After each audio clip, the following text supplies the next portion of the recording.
So we are here to have a quick breakfast.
Okay guys, so ayun, ang sarap ng breakfast natin and now we are ready to check out from Aston Canggu and lilipat na kami sa other hotel namin dito sa Canggu and I will update you later sa itsura and sa mga features ng lilipatan natin na hotel.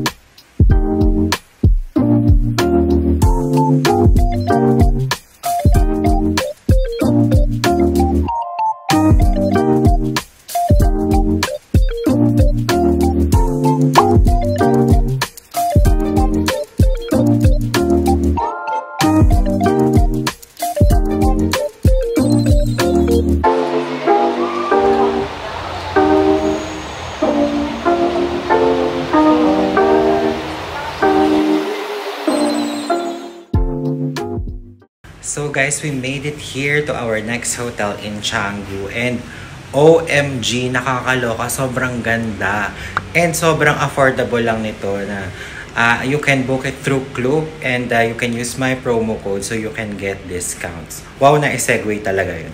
Pero grabe, ito, papakita ko na sa inyo yung room, huwag na tayo magpaligoy-ligoy pa. Ayun guys, loft type pala siya. Look, pagpasok pa lang, ayan, parang may living room area. And then, yung bed nasa taas na hindi ko pa nakikita. So, ayan, samahan niyo ako at silipin natin siya. But first, look at the view, guys. Oh my God. O, diba? Katapat natin yung plunge pool.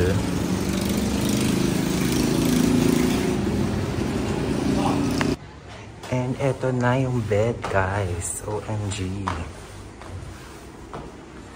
Ang ganda, grabe. And meron tayong TV here. Ang bongga talaga, naluloka ako. Sorry na.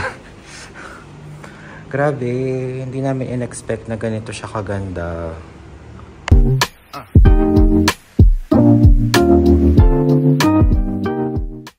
And ayan yung bathroom, guys. Spacious siya, sobra.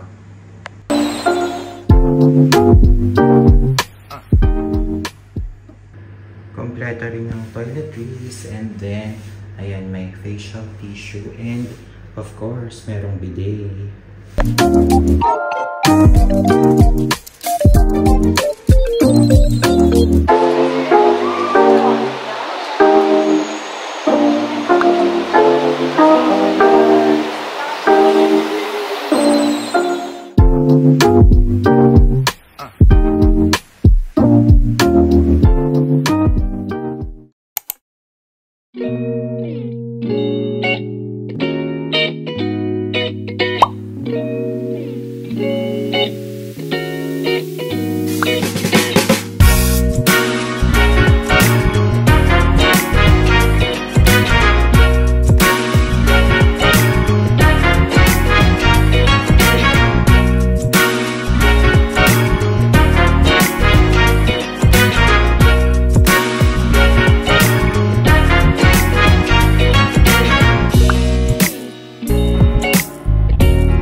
We are here at Cantina Class. It's an Italian restaurant and nag-book ako ng dining voucher from Klook, and you can also try to avail that activity.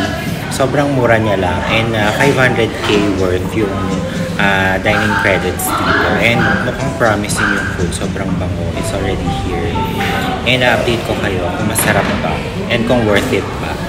And let's eat, guys.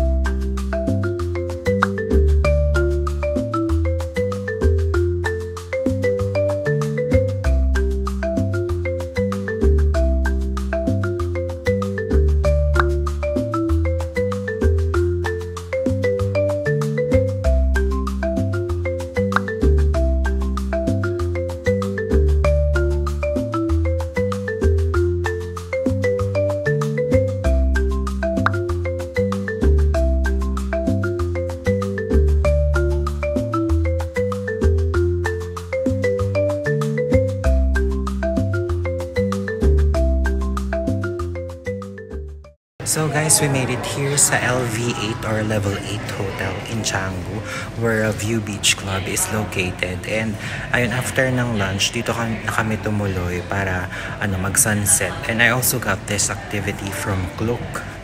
And of course, alam nyo na, you can use my promo code for discounts on activities or hotels that you will book through Klook, and I will list the promo code down below for you.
Good morning guys, welcome back to the vlogs and we are still here in Bali.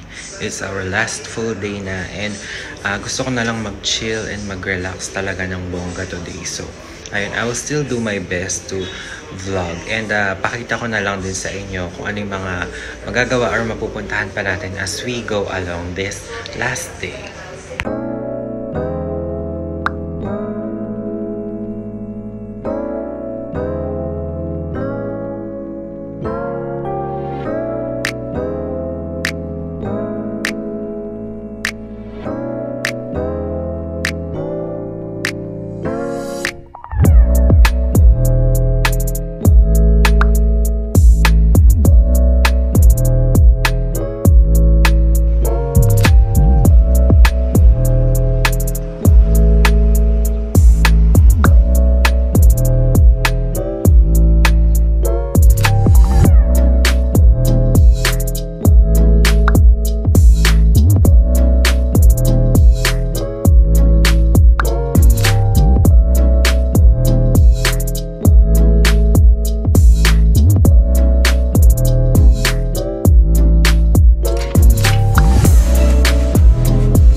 So guys, ayun, nakapag-check out na tayo here sa Caroline Guest House. Bali, ayun, super budget friendly nitong hotel na to. You can book it through Klook. And of course, you can use my promo code so you can get further discounts. Kahit super mura na niya. And surprisingly, sobrang okay din. Maganda yung location niya. And may cool facilities like itong pool na super lapit sa room. So, ayun.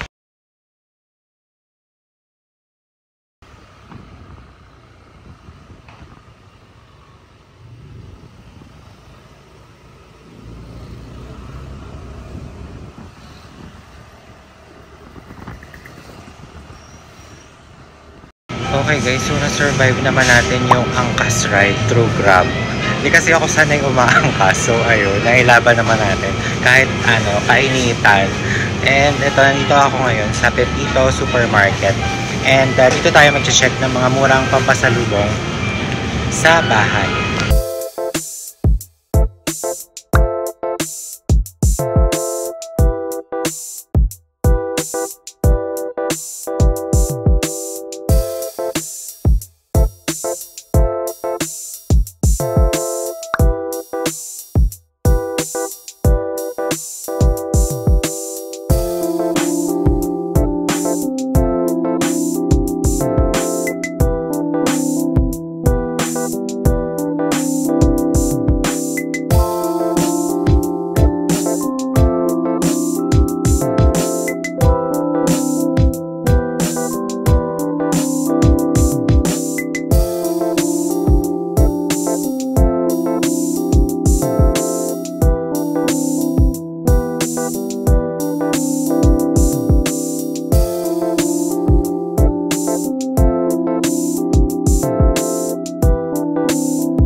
Kumu headquarters. And parang Japanese cafe siya. And I tried their soft serve na Earl Grey flavor. Sobrang sarap, I swear.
So guys, we're already here at Muraray Airport and paalis na kami ng Baguio. So ayun, ang bilis lang ng trip, nakakabitin. And hindi pa open yung check-in counter. It's past 9 PM already. And 12:30 AM yung flight. So sana mag-open na kasi gusto pa namin kumain sa loob and gumala sa duty free. So ayun.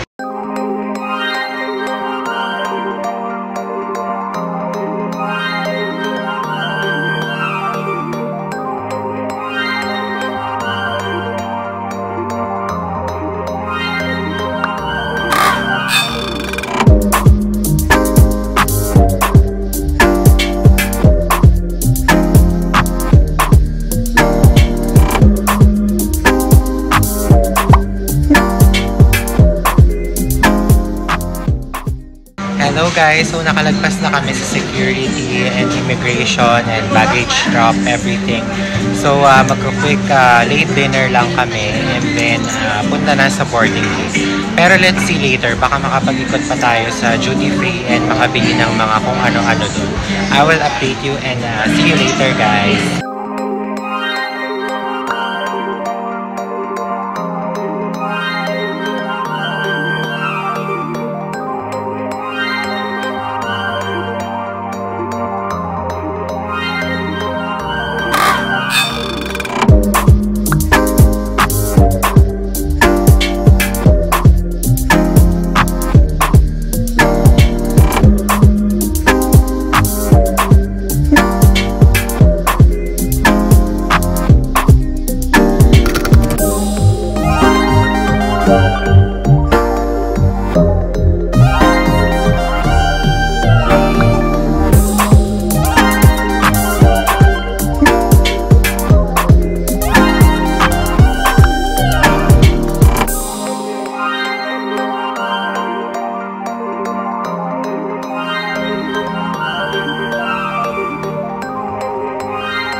guys, it's a quarter to 5 a.m. and we are back in Manila already. I want to thank you for joining me in this travel series. And ayun, medyo pagod na, wala pa ako masyadong maayos na tulog. But ayun, I hope na-enjoy nyo lahat ng na-share ko in this Bali travel series. And I hope to see you in our next travel adventures. Bye for now guys, and I will see you in the next vlog.